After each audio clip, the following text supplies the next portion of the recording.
for 1 million people, it today has 600,000, right? And we can see the effects of this. Nobody in Baltimore thinks that this is a good thing. If you live in a place that actually has population decline, nobody thinks that it's a good thing. None of the Western European countries think it's a good thing. None of the Asian countries think it's a good thing, right? Baltimore, none of these cities in the United States think it's a good thing. All of these, the Rust Belt, none of these places think that population decline is a good thing. So in Hawaii, we might cavalierly throw out the idea that, oh yeah, we need to kick a bunch of people out, we need our population to decline. That's, in my opinion, that's really, really short-sighted and really foolish. Because guess what? For the first time since statehood, but actually not the first time in Hawaii's history, for the first time since statehood, we have now lost population for 2 straight years. Not because we don't have immigration, not because our fertility rate has crashed, but because more people are leaving Hawaii every year than immigration and births. Okay? And that is, I think, the biggest issue facing Hawaii. That is the fundamental biggest issue facing Hawaii, in my opinion. Okay? So what does it say about a community when when young people want to leave and not come back? At every school I talk to, not just Iolani, I've asked this before Ka'u high school students, Lanai high school students. I always ask, who wants to go to the mainland for college? Almost 100% of the hands go up. And that's fine, okay? There's nothing wrong with going to the mainland for college. How many want to return? Not that many want to return, okay? And where is our community going to be if this trend continues? Remember the last time that Hawaii's population declined, right? This was back with the diseases that were introduced through Western contact. That was also definitely not a good thing, right? So we've seen population decline in Hawaii before. It was not a good thing then, and it will not be a good thing now. So why is all of this important? Why do we need to do this? Why do we need to bet the farm on massive increases in new affordable housing for people? Because otherwise, we will not continue to exist as a viable community and as a viable society. And I think that is the top problem in Hawaii today, even though not that many people talk about it, right? So I know we've covered a lot of ground. I know there are probably a lot of skeptical questions out there. So maybe I will just end it right there, and we can do maybe some Q&A. How does your program do something for those who are below 53% of AMI? Great question. I know you've got an answer, so that's what Great question. And the answer is, What was the question? okay, the question is, what are you going to do for people below 53% of AMI? Okay, and the answer is, in short, market forces. Okay? Supply, this is a real, it's very hard for me to explain this. Okay? So I'm going to try a number of analogies to try to explain it. Okay? And the first analogy I'm going to use, which is one that I don't fully understand, but which people tell me is the most effective, is you can have public school and you can have private school together, and it's fine. They can coexist, and there's something for everyone. Okay? So people tell me that makes sense to them. It doesn't really make sense to me. Okay, let me try to explain it in several other different ways. Okay, this is the one that makes sense to me, but other people don't seem to get it. Okay, remember, Basic Economics 101, there are only 2 factors that go into price: supply and demand. Okay, those are the only 2 things that go into price, right? Supply and demand. Okay, we have a supply shortage for housing, right? We have a lot more demand than we have supply for housing. Okay, so it is a distorted market. As a result, prices go really way up. Okay, we can see this type of distorted. There are not that many markets in America that are that distorted, the way housing is in Hawaii, in the Bay Area, in Southern California, etc. So I'm going to try to use some analogies. One market that is equally distorted is Cuba and cars. Okay, so for political reasons in Cuba, demand is here and supply is here. Okay, as a result, a 1955 Chevrolet in Cuba becomes very expensive, and only the very rich can afford it. And most people, the vast majority, can afford no car at all. Okay, so that is the market that we are in for housing. Okay, So in Hawaii, we don't restrict the supply of cars, which we probably should, actually. We definitely should. Okay, so if you are a poor person, if you are a homeless person, right? Let me try to explain it again. Okay, housing is always built at the top. Okay, cars are also built at the top. Okay, the cheapest new car is what, $15,000, right? So a homeless person, is not going to be able to buy any new car, right? In America, right? But we don't go to Mercedes and we don't say to Mercedes, all right, Mercedes, now you have to sell 20% of your inventory for, $10,000 a piece. Right? Why not? We think that's ridiculous, right? Americans think that's ridiculous. Why not? Because the brand new Mercedes is going to be affordable only to the 200% AMI, but maybe after 10 years it goes down to 100% AMI, after 20 years it goes down to 50% AMI, after 30 years it goes down to 30% AMI. And no matter how much money you have, there is a car that you can buy. Even if you have $1 to spend on a car, there are people who will literally go on Craigslist, there are people who will willingly give away their car for $1. Right? That is a healthy, functioning market because supply and demand there's no restrictions in supply. Supply and demand are in balance. Okay? So if we simply achieve enough supply to meet demand, the brand new units will continue to be expensive, but over time, those units will decline in value. I'll give you another analogy. Okay? My parents were my dad was a college professor at UH for 40 years. In 1983, he was looking to buy a place. Right? He wanted to have a family. He was looking between several units, but the two in particular, a house in Kahala, and a unit in the then new Marco Polo condo building. Everyone knows where the Marco Polo is, right? Everyone's familiar with the Marco Polo. These two units were both $300,000 in 1983. Okay? Today, one of those units is not that much more than $300,000. And one of those units is 10 times as much. Okay? So even in Hawaii, with a Marco Polo type situation, you can see that market forces will drive down prices for aging housing stock. Right? Another example, Baltimore, Detroit, one of these aging American cities. Right? South Bend, Indiana, okay, is another good example. My college classmate, Peter Buttigieg, right, is running for president now. He's the mayor of South Bend, Indiana. One of his main, policy accomplishments is that the city of South Bend has been able to buy vacant, abandoned buildings and demolish them. And they're this is his crown and his jewel, right? And growing up in Hawaii, abandoned buildings and demolishing them? What? But it's true that in these Rust Belt cities, you have way more housing supply than you have demand. So housing becomes so cheap that, in fact, they give it away. There's a lot of abandoned buildings in places like Detroit. Abandoned housing in Detroit. Right? When you have enough supply and demand is below supply, housing too can go down to zero, just the way cars go down to zero. All right, so I've used a lot of analogies, I've used a lot of examples. I don't know if the answer to your question is any clearer, but assuming it doesn't get cold, would you rather be a homeless person in Detroit or a homeless person in Honolulu? All right, well, maybe that's a bad example.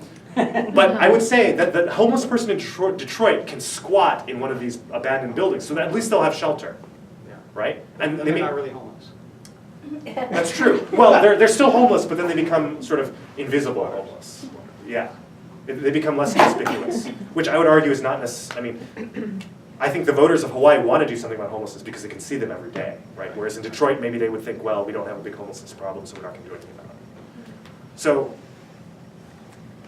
I don't know. I don't know if that makes sense, or if anyone has a better analogy or a better example that I can use to explain this issue of market forces working, to provide supply at every level of the spectrum, the way that we have it for cars.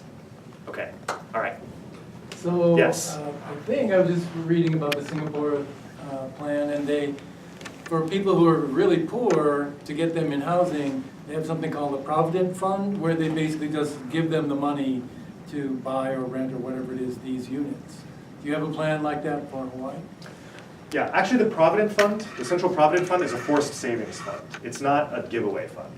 It's not a free money fund. It's like Social Security or Medicare, right? So we're all forced to save. In Singapore, they are forced to save 23% of their incomes, not just for retirement, not just for healthcare, but also for housing. Okay? So if you don't have enough in your account, you're just on the street? So they provide housing and healthcare at many levels. But in Singapore, you can buy a brand new unit, 3-bedroom, 2-bath for 180,000. So there are not that many people who need just a cash handout. But in America, we do have cash handouts, right? They're called Singapore dollars or US dollars? US dollars. Oh. In America, we do have cash handouts. We have Section 8, that's free cash, right, for housing. We have Medicaid, which is not cash, but it's free healthcare for poor people, right? So actually, we do have a lot of programs. They're currently oversubscribed because prices are too high, because demand exceeds supply. But if we were able to supply enough supply so that evened out, then rents for everything else would go down, and no longer would you need so many people who need Section 8 vouchers. Right? So Singapore does have some cash handouts, but they are very proud, they're very clear and they're very proud to say, they contrast themselves with America and the Western European societies, that they look at America and they say, no, in Singapore you have to work for it. In those countries, you get free handouts. In Singapore, we only give free handouts to a very, very small percentage of the population. In America, it's actually a bigger percentage of the population. They also make sure there's jobs too, right? They make sure there's factories near their housing and those kind of things. So they're not just going to let the jobs go to China, for example. I'm sure they keep a pretty strong hand on keeping jobs, good-paying jobs in their country. They do, and they have policies that do encourage the creation of good jobs. But that's not a given in Singapore either. Okay, what was Singapore famous for before Crazy Rich Asians? Any historians out there? Chewing gum. Chewing gum. Okay, but what is Singapore's significance in world history? Singapore's significance in world history is that it was an extremely important military base, right? Singapore was the hub of the British Navy in the Far East. And in 1970 whatever, the British were like, we're out of here. Okay? We are pulling back from all of our bases in the Far East, everything east of the Suez, we're out of here. Okay? And at that time, Singapore, the British Navy presence in Singapore was a similar proportion of the Singaporean economy as the US Navy presence and the US military presence in Hawaii is today. Okay, so imagine if the DoD said, we're out of Hawaii, we're out of here. Okay? Economic devastation would ensue, in my opinion. And Singapore went through that economic devastation and they encouraged a lot of policies. So they had periods where unemployment went up. I think they were part of Malaysia at one time, right? And didn't they have an insurrection in Malaysia after World War II? They actually kicked the British out. I think, after they got the Japanese out, they were, the deal was we help the British get the Japanese out so we get a free country. But the British kind of went back on that, but I guess they kicked them out. And then Singapore got split off from the rest of Malaysia. Yeah. Okay. Like that. So the insurrection actually, I think the most interesting part of all of that is Singapore and Malaysia splitting. Okay, so this is very interesting because it really sort of it challenges a lot of our paradigms in America. So Singapore and Malaysia are separate colonies of the United Kingdom. Okay, Singapore is part of the Straits Settlements. Malaya is Malaya, the peninsula of Malaya. Okay, in 1961 they both get independence from the United Kingdom, and then, as now, Singapore did not have enough water. Today, Singapore has to import half its water. Okay, so we talk about in Hawaii carrying capacity, limited water. Singapore truly has a very limited carrying capacity. Okay, so it made no sense for Singapore and Malaya to be separate countries. So in 1963, Singapore and Malaya join. Malaya adds the letters SI for Singapore, standing for Singapore, and becomes Malaysia. Fun fact, right? Bet you didn't know that. Okay. So then Malaysia is the joined country of Malaya plus Singapore plus some other stuff. Massive racial rioting ensues. Okay? The peninsula of Malaya has a majority of Malays, who are Muslims. The Singaporean population is majority Chinese with a large minority of Malays and also a large minority of Indians, okay, Tamils more largely. So the slogan in Malaysia was Malaysia for the Malays, okay? There was this perception that the Chinese were the rich factory owners, business people, they got the good spots in the good universities, the good government jobs, so they kicked out Singapore. Okay, remember, Singapore is one of the most important military bases in the history of the world, free money flowing in from the United Kingdom. Throughout human history, how many times has a country voluntarily relinquished territory? Almost never. Right? It's hard to think of another example where a country just, without a war, without something, just voluntarily gives up territory. But that's what happened. That's how severe the racial issues were in 1963 in Malaysia and Singapore. So 1965, Singapore gets kicked out. And now Singapore's like, oh my God, now what do we do? Right? And the whole reason for all of this public housing, it's not because Lee Kuan Yew, there was some element of, yes, we need to improve the housing stock. It's very poor condition. There were squatters, there were slums, there were fires, lack of hygiene, lack of sanitation, etc. Yes. But the reason why this policy has persisted all the way to the present day, even in modern, gleaming, shiny new Singapore, is that modern, gleaming, shiny new Singapore, that's just the surface. We might think of Singapore as like a London or like a Switzerland. It's not. It's like in Israel. It is like in a life or death struggle because Malaysia hates Singapore and it's surrounded by Indonesia, which probably hates them even more. Right? They are this isolated outpost and they are terrified for their security. They could be overrun at any moment, and both the Malaysians and the Indonesians have repeatedly threatened to do so. Malaysia has many times over the years threatened to cut off the water supply. Singapore's battle plan is their only basic battle plan is to muster the jets and seize control of the water supply. Okay? So the whole purpose for all this public housing in Singapore today, the whole purpose was we need the Malays and the Chinese and the Indians to get along. How are we going to accomplish this? We are going to build tons of housing for them, and then we are going to force them to live literally side by side. Not just each building, but each floor has a quota for each ethnic group. Each floor is integrated of each building. That is the reason why public housing is why they do it in Singapore, basically. Remember, they're very proud to, they don't want handouts, right? So I would say Singapore is ahead of Hawaii in many, many respects. But growing up in Hawaii, I just grew up in an environment where my background assumption was when different types of people get together, they do what human beings do, which is they make babies together, right? And in Hawaii, we have the highest interethnic, interracial marriage rate in the world. Over 40% of our population is Hapa. And I just assumed that people just got married and had mixed race, interethnic, interracial babies. And I went to Singapore and I realized, actually, people can live side by side for hundreds of years, and people can live next door, literally next door to each other for generations, since the 1960s, and they still won't intermarry. Yeah. And that is, I don't fully understand that. And it's not just Singapore, right? Most of the world is like that, right? You saw in the former Yugoslav states, people were living side by side, and then they didn't intermarry or whatever. You see that in the mainland United States with a lot of the, there's the interracial on the mainland marriage rate is still much, much lower than it should be. And anyway, that was something that I learned in Singapore that we are ahead of them in.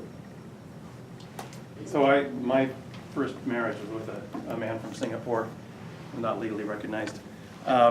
So you're touching on a lot of very familiar topic. In fact, his family home in Malaysia was burned down during those riots. And He was Chinese? He's Chinese. They ended up in Singapore. So it's all very familiar. One aspect, it kind of was that my initial, first I want to thank you for bringing up ideas like this because we need them. And innovative thinking, a comprehensive plan. Actually, what I think that Singapore had, it's also part of the problem of the program as well as the success, is and what a lot of things lack in Hawaii. We address a problem and we're so focused on that problem, for example, rail, that we need rail. Absolutely we need rail, especially if we do the project you're talking about.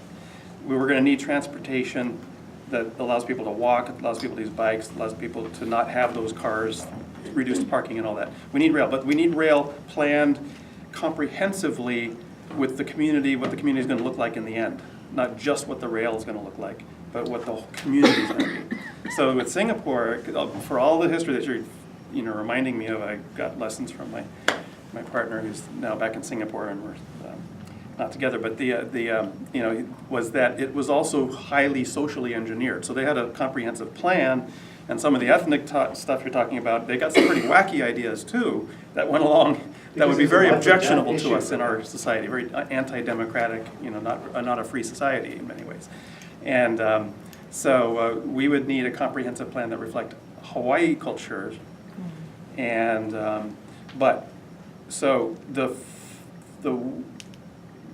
even more than the specific solution, and many of the ideas I think you proposed could be workable, provided that it's planned with a comprehensive view of the whole community. What is it going to do? We were talking earlier about policing. You mentioned that shops on the street. What is the community going to look like? So many projects go up here that are focused on that one development, that one project, and not the unintended consequences on the rest of the community.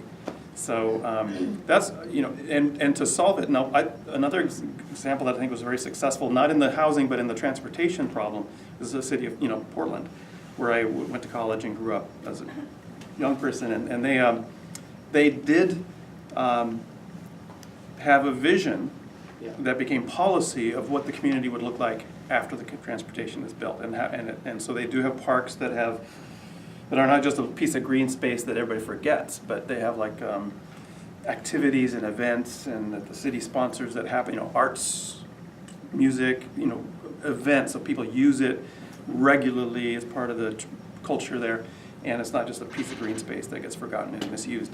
And as one example, but they had a plan that was comprehensive. So something like this needs to be in a conversation where out of the box thinking like what you're bringing in, at least out of Hawaii's box. But then we need the give and take. You need to say, well, that plan's great, but you hadn't thought about the impact here, and that will just improve it, as we come up with problems. I got a few nitpicks I could pick, but I think the idea is to have the conversation. I completely agree with you. As we were talking about earlier, I actually have very strong opinions on urban planning, which is, I think, what you're getting at. Yes. And we don't need to cross that bridge right now, just because we just need to get the program going, and then sort of the urban planning is the next step. But I happen to believe, I think I'm in a small minority in the world on this. Even in Hong Kong, even in these places like Singapore, I think to me walkability is key. And what do I mean by that? My ideal cities, my ideal urban landscapes are like Greenwich Village in New York. Okay, the Latin Quarter of Paris, or my personal favorite of all time, which is Tsim Sha Tsui in Hong Kong. Okay, and what do these places have in common? So, the planning profession. These are all very popular, very successful urban spaces. Right, the whole world flocks to these places. Right, and it's not just these places. Actually, like Waikiki is one of these places too. Right, Chinatown in Hawaii is one of these places too. And what do they have in common? Right? They have in common narrow streets, small blocks, not a lot of green space or landscaping, right? And not a lot of setbacks, right? So there's no, the shops come straight up to the property line, straight up to the sidewalk. Yep. So a pedestrian doesn't have to traverse,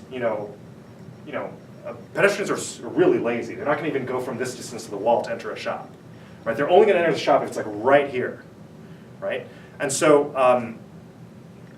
for whatever reason, planners have completely ignored the actual empirical evidence of these places. Not us. Not all right. A lot of planners, and they say that we need things that we don't need, like a lot of roads, wide sidewalks, a lot of green space, a lot of landscaping. And let me give you a concrete example, like in Hawaii, right? The example that drives me berserk. Ala Moana Center, the most valuable asset in Hawaii, $6 billion. It's worth more than the island of Lanai, right? They're the best planners in the world. They're the best, everything in the world, right? And there is not a good way in all of Ala Moana Center for a pedestrian to access that center. Well, let me just visit Portland. Yeah. Notice the various water shooting out of the ground. That's all great. That's all great. Because it's essential, though. They do have the large space, and they have art in it, it's interesting, it's attractive and Right, inviting. but not too much and not too big. Yeah. It's- Portland has small portions. block sizes, right? Yeah, So it New does. York, New Yeah, York you can has walk very easy. long That's blocks. true. That's Portland has very, very dense blocks, and a lot of the nice parks were developed way afterwards. And we've been grandfathered in with this horrible road network that has completely screwed up the layout of our city for generations. Because we can't make new roads. But even where we have like, I was just, so again, like Ala Moana, or like that area, Keamoku, like, all right, so here's a concrete example. Foodland in Ala Moana, everyone knows where that Foodland is, right? There's no way for a pedestrian to get in there. You have to like walk off the sidewalk into the parking lot and then into the Foodland, right? Why on earth would that Foodland not have an entrance to the sidewalk? Yeah. That, it's bizarre, it's so crazy to me. Or Keamoku, where you do have some short blocks. You know, even Walmart, right? Think of Walmart and Keamoku, it's surrounded by landscaping. Meandering paths and like trees. And you know, people say they like trees, I mean trees are great, but you know, you want to have, like, again, even this distance for a pedestrian is really far. And steps are even worse. I mean, pedestrians don't like going up steps, right? So like, you know, it's bizarre to me that people don't just build what has been proven to work over and over again, which is no setbacks, no landscaping, just straight up to the street, you know, relatively narrow sidewalks, narrow streets, small blocks, and just people don't, even in Hong Kong, their new developments don't do that, which is bizarre to me. Anyway. First of all, Stanley, I just want to commend you for this brilliant idea, you know, and it's very bold, and I've just been smiling all the way going, wow, this is brilliant, and we really need that in Hawaii, because most people don't think that way, so thank you very much, I commend you for that. The only question I have is, enforceability, you know, I mean, all the rules about you can only have one property and you can't, well, who's going to enforce that? We have a terrible record of enforcing what we have already when it comes to housing or Airbnb or whatever. I mean, no one enforces the rules, and people know they can get away with it. So if there's a way to make money, like, you know, like with Kakako, it was really funny. Like a kid graduates from college, he has no money, but he has his parents and grandparents give him money so he can afford to buy whatever at low income, I mean, whatever the income thing for Kakako, and then he flips it, and the family benefits, right? So there's all these schemes going on. So you have, you know, I'm just cautioning you to have maybe tax returns. If you want to have the so-called public availability, then tax returns are part of the process of the application, you know, so people can really see, especially if you're coming in from the mainland. I mean, you have a property in the mainland, how are you going to enforce that this is the only property they own? So when it comes to real estate in this town, people are always trying to scheme to see how they can get over on the system. So I would just caution to really make sure enforcement is really stressed. And what happens, I didn't hear the part about after 99 years and the person dies, is that inherited or does it go back to the state? Well, before 99 years, it can be passed down just like any other real Okay. property. But after 99 years, it's over. You're out. Okay. Now, another thing about design, I It remember goes to when the state, Yeah. I and moved it's back. resold then? Probably if it's still, Released.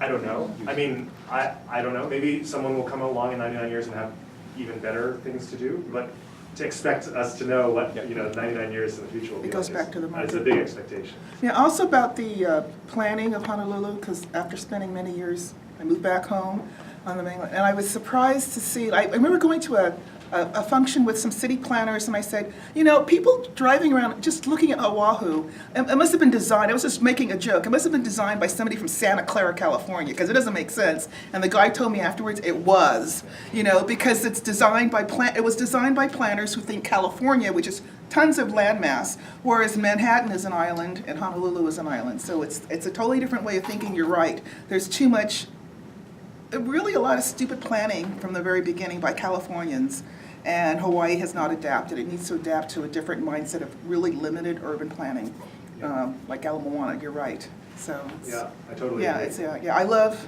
the cities you mentioned, you know. Yeah, I mean, everyone Yeah, does. I love it, And yeah. yet the planners of the world don't try to, I mean, they try to reinvent the wheel into something else that's totally different, which is strange to me.